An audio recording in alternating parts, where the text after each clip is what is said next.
Hello, it's Dave O'Neill here, and welcome to my podcast, The Debrief. Normally I do it driving people home or to gigs, comedy gigs, but because of this COVID-19 situation, there's no live gigs, so, well, apart from the ones on Zoom. So I've been ringing around comics and checking with them to see how they're going. And so right now I'm just going to call one of the legends of comedy, a good friend of mine, doesn't live that far from my house actually.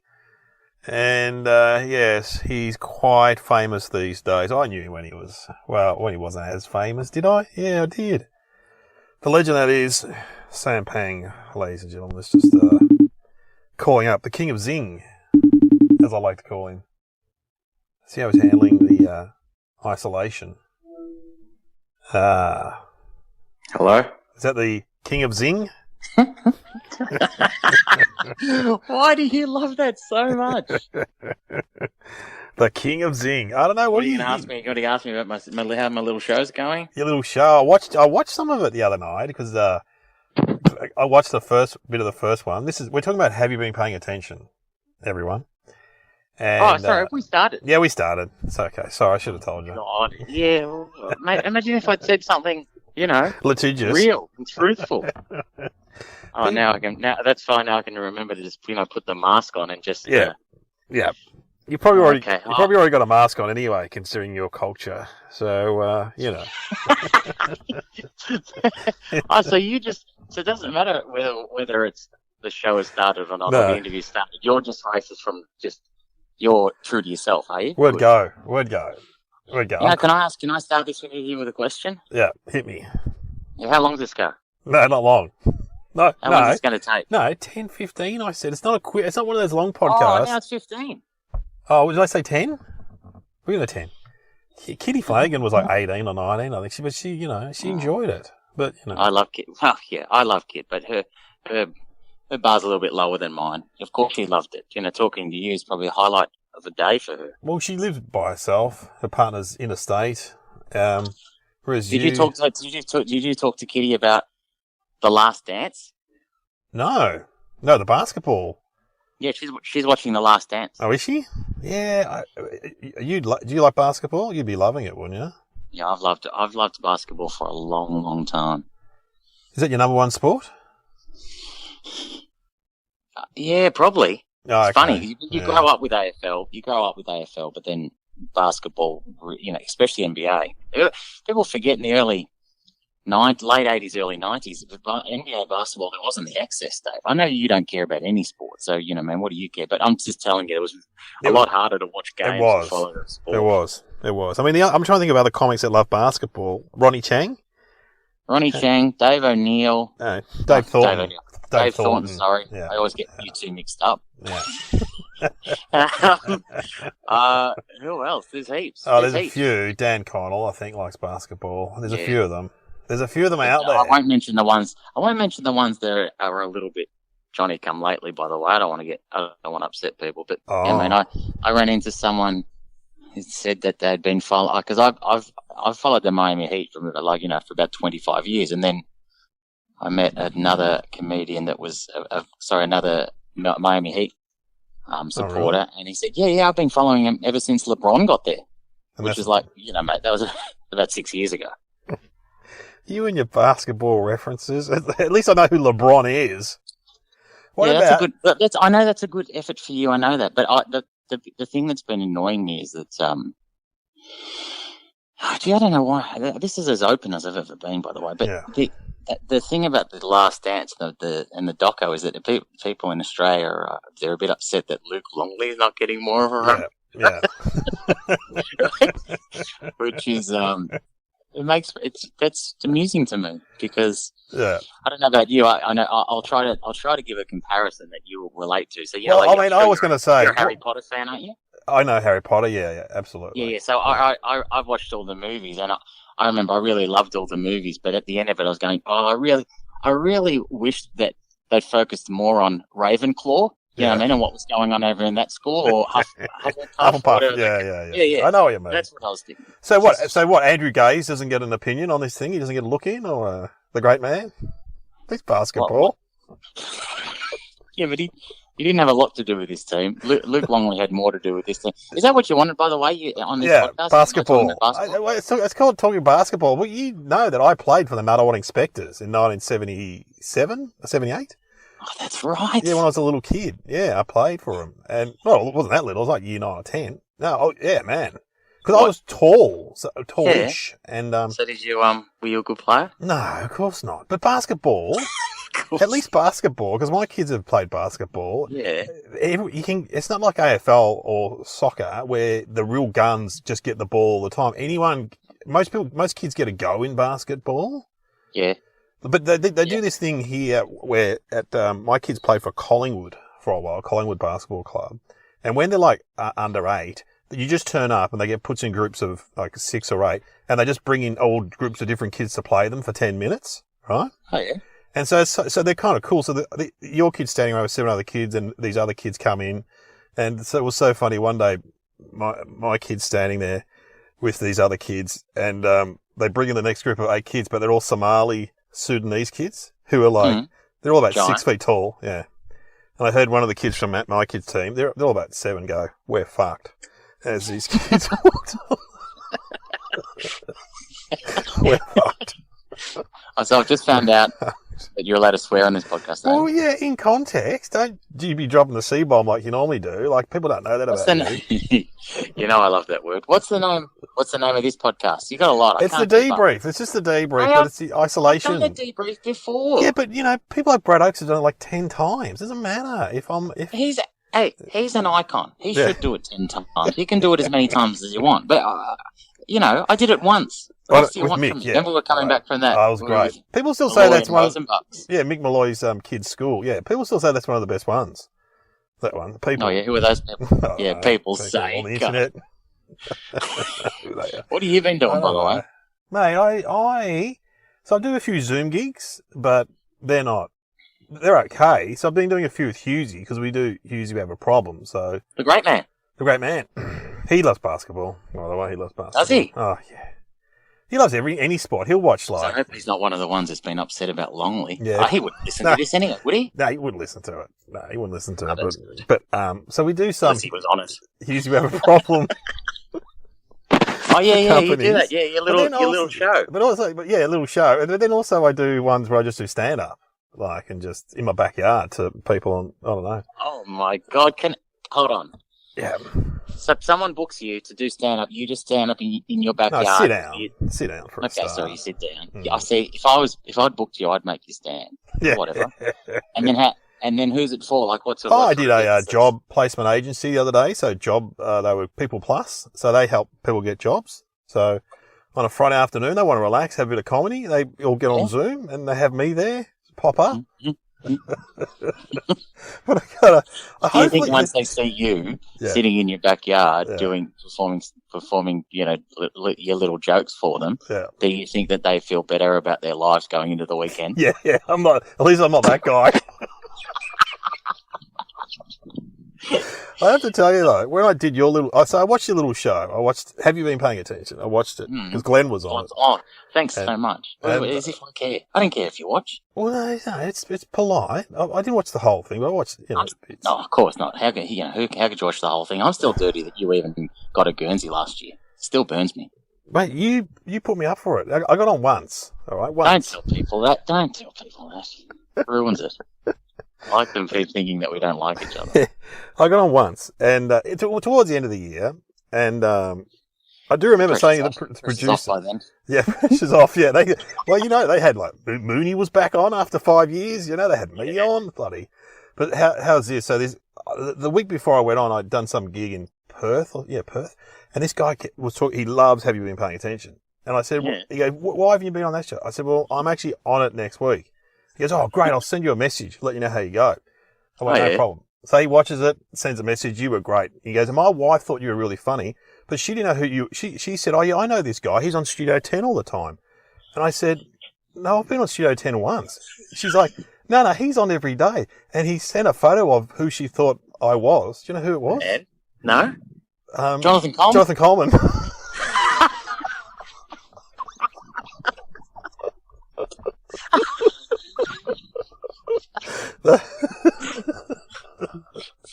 She honestly sat back watching me going, oh, that Jonathan, I like this guy. He sells the ladders and stuff on Studio 10 normally. You should have done it in a big reclining chair and then tried to sell it at the end. Yes. Well, to be fair, I did love Jonathan Coleman in the 80s when he was a reporter on Simon Townsend's Wonderworld. Well, and also, he went to the UK. And, he was big over Number there, one in breakfast radio for quite some time, yeah. So I have nothing but, but it's a bit sad to see him. I'm very respectful of anyone who's had a career. I know you've had a Studio 10 fight, but the war with Studio 10. Oh my God! By the way, if you notice that when that so-called feudal war ramped up, I completely went silent and and I don't do jokes about Studio 10 anymore. It's a good move. You don't want to get Joe off offside or the other ones. But well, it was not feud anyway. It was just jokes. I know. I understand that, but I don't know if you do actually. I'm starting to think you've become a bit establishment. You know what I mean? You're not. What? Sometimes it's very hard to pick which camp you're in. You know what I mean? Yeah, I'm a bit like Eddie Maguire. I'm that kind of guy, am I? Yeah, I'm like establishment. I'm replacing Alan Jones, am I? Oh. Do you want to tell everyone? When I say everyone, yeah, what happened the last time we had lunch at that chicken shop? Oh, we got to talk about that. But I was just going to say, do you reckon Jonathan Coleman is being honest with his English friends about what he's doing in Australia now? Like when he rings them, he goes, I've got a TV gig. What are you doing? Oh, I'm on a morning show. Oh, awesome. And just full stop there. No, I'm selling ladders. I'm like Moira from GMA. I think he'd bat away. If they started, with too many follow-up questions, I think he'd bat it away. But that doesn't take away from what he's achieved. Oh, if I went to England and got doing Zoom, gigs. He's not doing Zoom gigs in his backyard. If I went to England and got a job on morning TV selling ladders, I'd be going to you. Yeah, no, I'm on morning TV. Yeah, no, I'm one of the hosts. Anyway, what else is going on? That could be your future too, by the way. You want to be careful. Yeah, you're right.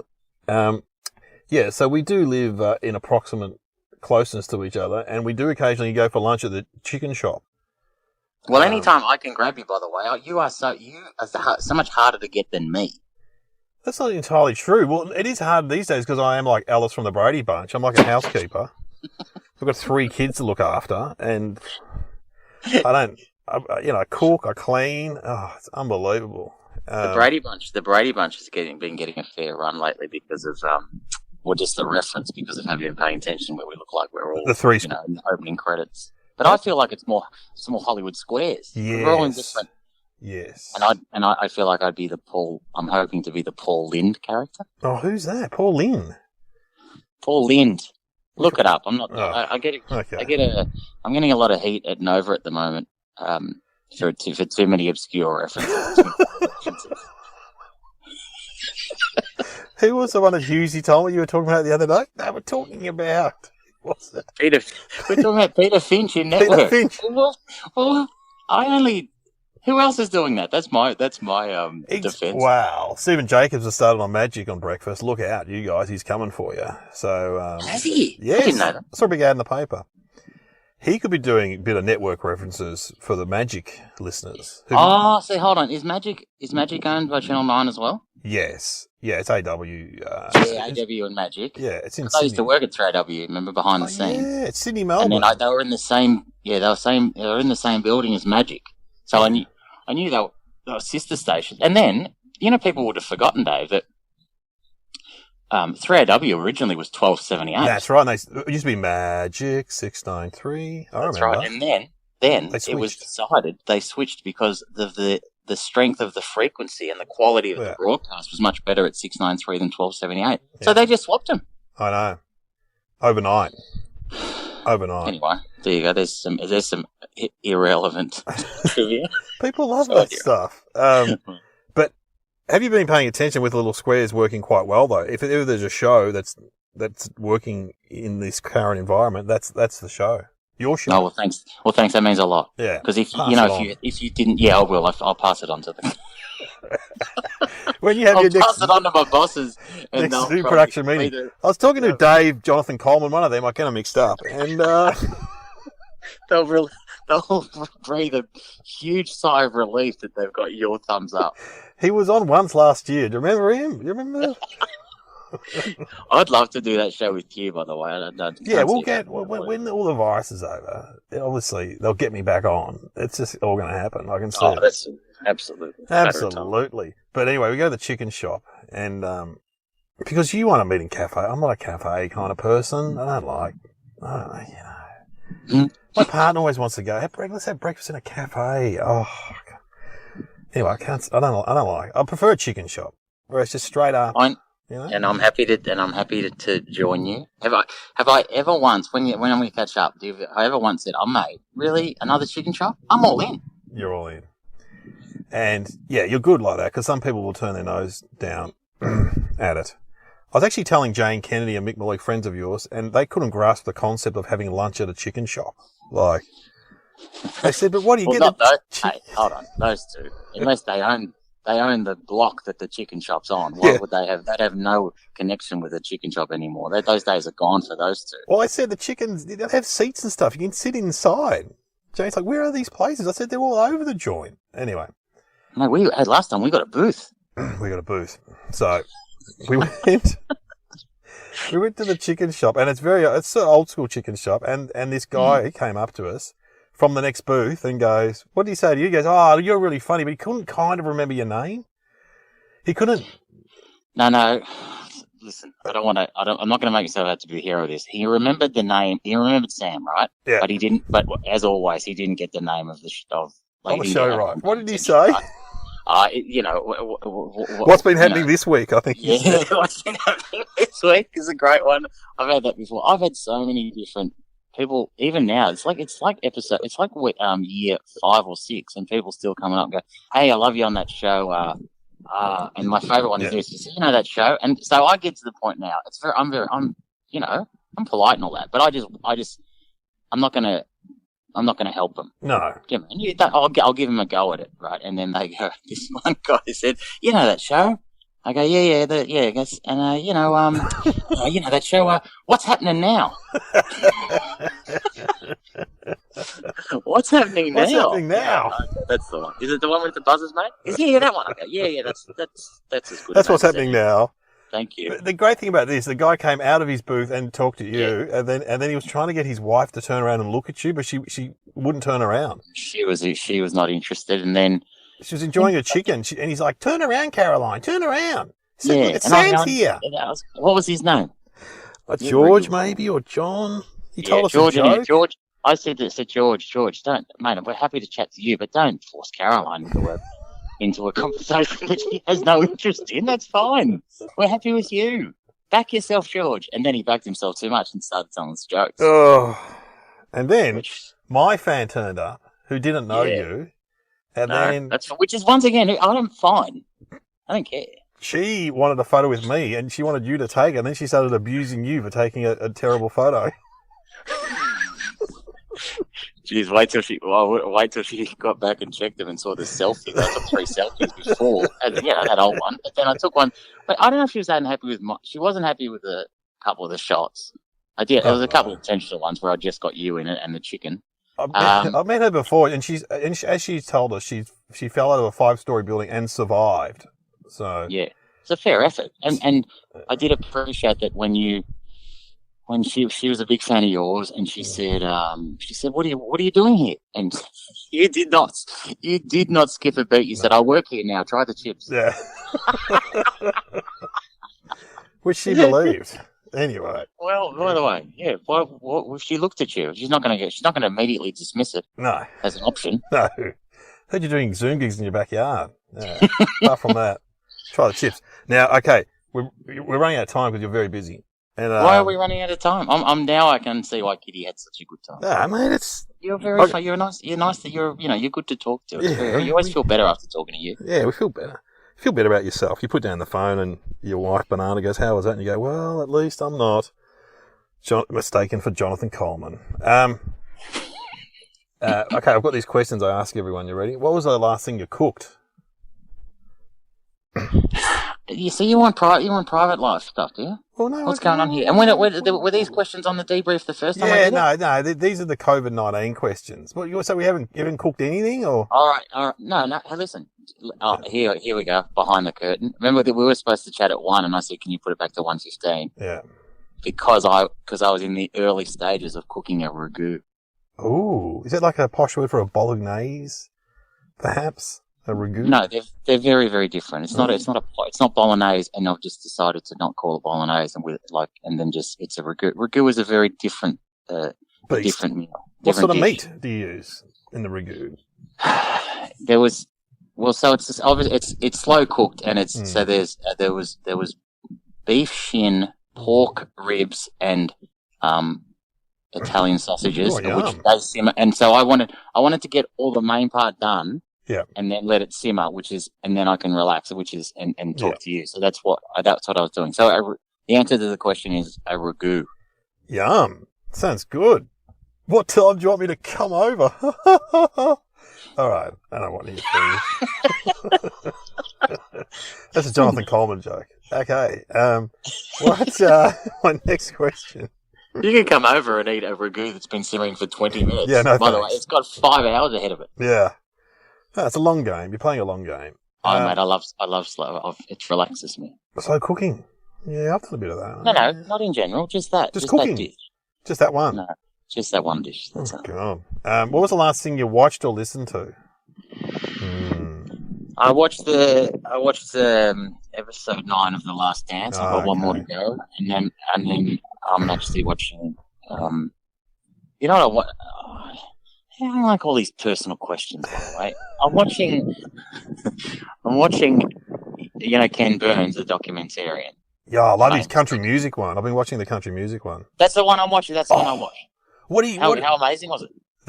Incredible. Yeah, it's incredible. But I don't know about you. I had no interest or knowledge of country music, but because I back him, Ken Burns, I thought I'll give it a. He'll make it interesting, and then I was in from the start. And it's like I think it's 9 eps, and oh my god, I thought it was amazing. It's amazing. I'm up to. I just watched because I love country music, and really? Yeah, I love. That's a surprise. I love country music, and so I just watched the Johnny Cash one, which is amazing. So Johnny Cash used to tour with Elvis. They were friends. I know. So what are you up to? I just watched that one. That's Eps 5 or something like that, maybe. What do you mean? You just watched that one? You haven't watched the previous 4? Oh yeah, I've watched all. I'm watching them in order. Yeah. Okay, cool. Well, I just have a newfound respect for Dolly Parton. She's amazing though. Yeah, Chris Christopherson. What about Willie Nelson? Willie Nelson wrote "Crazy," that big hit. Well, what about Chris Christopherson's a Rhodes Scholar? No, I didn't know that. No, Dolly Parton's amazing. I always, she wrote "I'll Always Love You," the Whitney. Yeah, have you? I don't know if you've done it. I can't remember what episode she is in, but you said, "I will always love you." Mm. She wrote and then sang. She went in and sang it next morning to the guy that she was working with, who had her contract, and she wrote and then sang that song in an effort for him to let her go and pursue a solo career. Yeah. Wow. I'm thinking of doing that at Nova. Yeah. Right. And have him paying attention. Go on, write a country hit. Imagine that. I thought, look, it's been a while. It's been a good. We've had a lot of years here. It's been great. And then I go in and sing a song to Santo Gilaro. It's hoping to let me out of my contract. What do you reckon, Dave? Yeah, I think he'd probably like it. Actually, I think he'd probably like it. He probably would. What other questions? The last one is what's the last bit of human contact you had, which is interesting for people to live by themselves. Like Kitty Flanagan said, it was a woman in the deli. So, whereas you've got a wife and child. I live with my family, but it's still a woman in the deli. Is my answer. Oh, can I ask you? What's the last thing you cooked? I made a pie. Oh no, I just heated up a pie. I didn't cook that at all.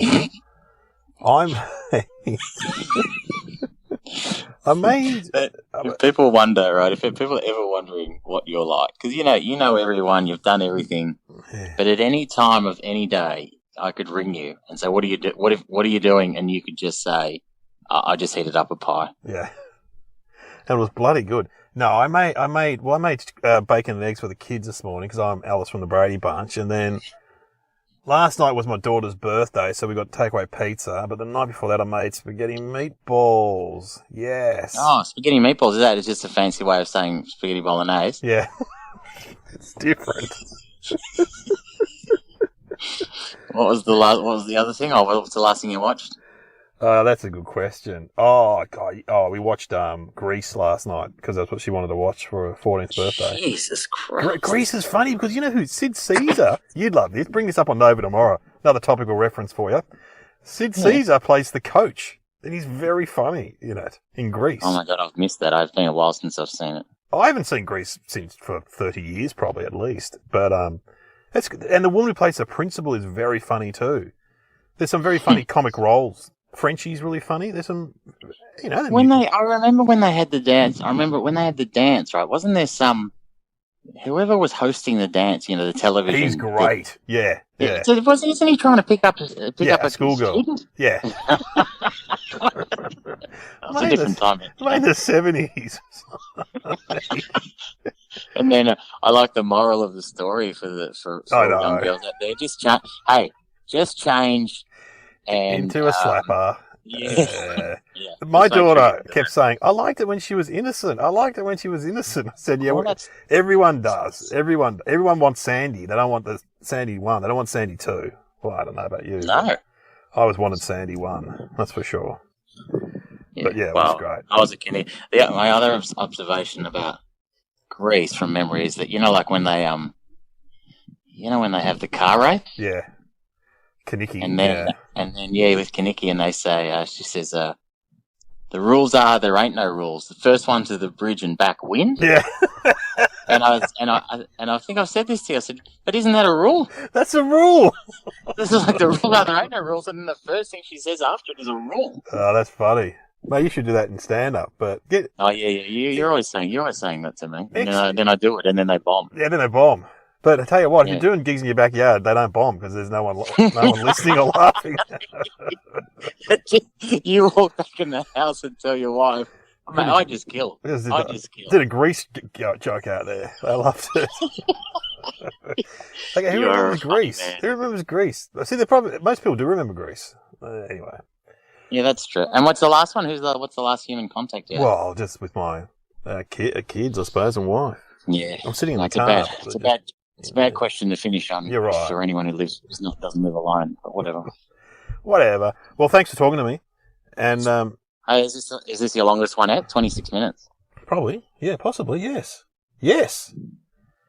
See, once again, it's like the chicken shop. You're wrapping me up. Yeah. You got to go. No, you got to go. When you got another pie to heat up or something. I got stuff to go. I got stuff going on. I got to get. Also, here's a tip. Here's a tip too. When you ring, you can't just launch in it's started. Like you got to tell people that it's started. I know. I hate that too. But anyway. Yeah. You're right. Yeah. You're right. I've done Perth radio stations where I've had a conversation for 5 minutes, and then I've thought, oh my God, we're on. I can't remember what I said. Could have slammed off anyone. Bloody hell. Yeah, well, that's the real you. That's the real me. All right. Sam Pang. Well, he's tune into his little TV show Monday nights. Have a look at it. And I don't need a plug. I don't need to plug stuff. All right. There he goes. Right. On the I was going to finish with, hey, it's always good to speak to you. But then it's like, am I done now? Yeah. So is that it? Yeah, that's it. All right.